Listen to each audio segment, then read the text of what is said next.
বিদায় বেলায় লাগেজ ধরার লোক না পেয়ে সাংবাদিকদের কাছে কেঁদে কেঁদে যা বলে গেলেন ডক্টর ইউনূস। নোবেল বিজয়ী অর্থনীতিবিদ ডক্টর মোহাম্মদ ইউনূসের বিদায়ের সেই মুহূর্তটি এখন সোশ্যাল মিডিয়ায় ভাইরাল। একটি সাধারণ লাগেজ হাতে, চারপাশে কেউ নেই। এই দৃশ্যটি যেন ক্ষমতার চিরন্তন সত্যের একটি কঠিন আয়না।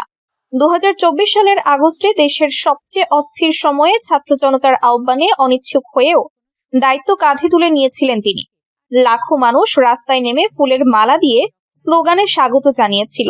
অনেকে অনুরোধ করেছিলেন, স্যার অন্তত 5 বছর থাকুন, কিন্তু তিনি স্পষ্ট প্রতিশ্রুতি দিয়েছিলেন তিনি শুধু সেতু বন্ধনের জন্য এসেছেন, ক্ষমতা আঁকড়ে ধরার জন্য নয়। আজ 18 মাস পর 2026 সালের ফেব্রুয়ারিতে সফল নির্বাচন সম্পন্ন হয়েছে। ক্ষমতা সুশৃঙ্খলভাবে হস্তান্তরিত হয়েছে, দেশে শান্তি ফিরেছে, অর্থনীতির চাকা আবারও ঘুরতে শুরু করেছে। কিন্তু বিদায়ের সেই চূড়ান্ত মুহূর্তে যখন তিনি বিমানবন্দরের দিকে এগোচ্ছিলেন, তখন সেই একাকী দৃশ্যটি সবাইকে হতবাক করে দিয়েছে। নিজের লাগেজ নিজেই টেনে নিয়ে যাচ্ছেন, কোনো নিরাপত্তা বলয় নেই, কোনো ভিড় নেই, কোনো সহযোগী বা অনুগামী নেই যে হাত বাড়িয়ে বলবে, স্যার আমি ধরছি তো, সেই হাতটিও মেলেনি। সোশ্যাল মিডিয়ায় এই ছবি ছড়িয়ে পড়তেই মানুষের মন্তব্যের ঝড় উঠেছে। একজন লিখেছেন, ক্ষমতা থাকলে চারপাশে মানুষের অভাব হয় না, কিন্তু ক্ষমতা চলে গেলে একটা লাগেজ তোলার লোকও মেলে না। আরেকজন বলেছেন, এটা শুধু ডক্টর ইউনূসের গল্প নয়, এটা ক্ষমতার অস্থায়ী আলোকসজ্জার সত্য। আলো জ্বললে ভিড়, নিভলে নিঃসঙ্গতা। ডক্টর ইউনূসের ক্ষেত্রে এই সত্য আরো তীব্র হয়েছে, কারণ তিনি কোনো রাজনৈতিক দলের লোক নন। তিনি এসেছিলেন একটা জাতীয় দায়িত্ব পালন করতে, দেশকে সংকট থেকে বের করে আনতে। কোনো দল গড়েননি, কোনো উত্তরসূরি তৈরি করেননি, কোনো লয়ালিস্ট বাহিনী গড়ে তোলেননি। তাই বিদায়ের দিনে সেই লয়াল মানুষও ছিল না। বিমানবন্দরের কাছে সাংবাদিকদের সামনে দাঁড়িয়ে ডক্টর ইউনূস চোখ মুছে বলেছিলেন, আমি এসেছিলাম দেশের জন্য, কোনো দলের জন্য নয়। আমি কাঁদছি না নিজের জন্য, কাঁদছি এই সত্য দেখে যে যারা সত্যিকারের সেবা করে তাদের পাশে শেষ পর্যন্ত কম মানুষই থাকে। কিন্তু আমি সন্তুষ্ট, দেশ এখন নির্বাচিত সরকারের হাতে, আমার কাজ শেষ। তার কণ্ঠে কান্না মিশে গিয়েছিল, চোখে জল চিকচিক করছিল। সাংবাদিকরা নীরবে দাঁড়িয়েছিলেন, কেউ প্রশ্ন করার সাহসও পাননি। এই দৃশ্যটি শুধু তার ব্যক্তিগত নয়, এটি আমাদের সকলের জন্য একটা আয়না। ক্ষমতা একটি অস্থায়ী আলো, যতক্ষণ জ্বলে প্রশংসা, সেলফি, ফটো সেশন, সুবিধা খোঁজা, মানুষের ভিড় থাকে। আলো নিভলে যা থাকে নিজের লাগেজ, নিজের পায়ের মাটি আর নিজের করা কাজের স্মৃতি। ডক্টর মোহাম্মদ ইউনূস 1940 সালের 28 জুন চট্টগ্রামের হাটহাজারী উপজেলার বাথুয়া গ্রামে জন্মগ্রহণ করেন।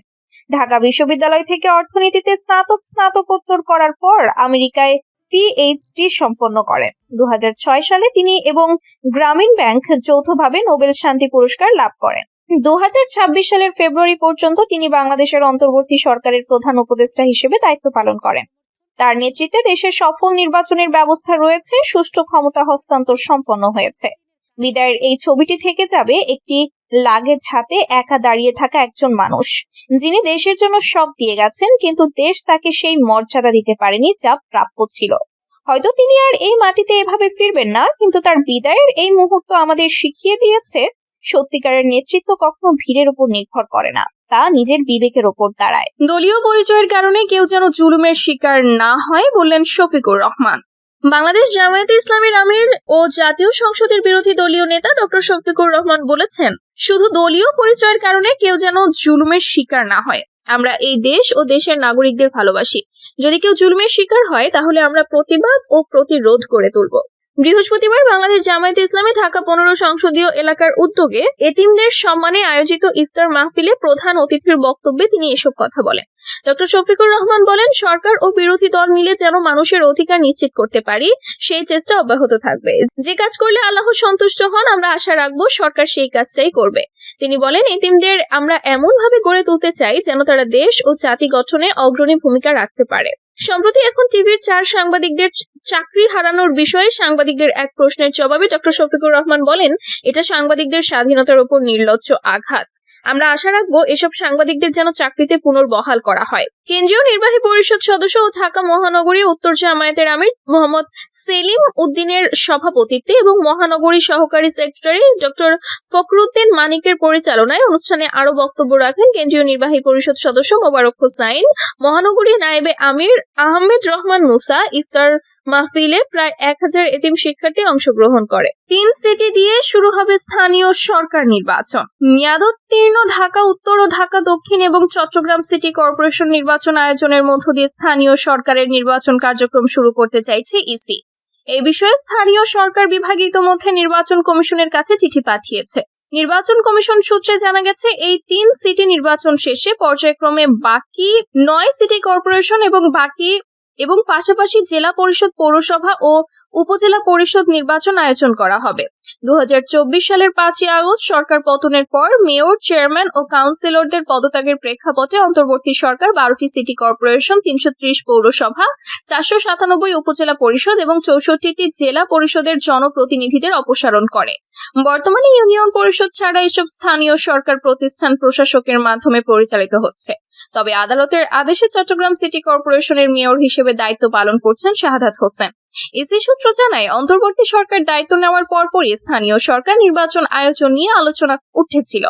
সে সময় 3 বড় সিটি কর্পোরেশন ঢাকা উত্তর, ঢাকা দক্ষিণ ও চট্টগ্রাম সিটি কর্পোরেশন নির্বাচন আয়োজনের প্রস্তুতি নিতে চিঠি দেওয়া হয় ইসিকে।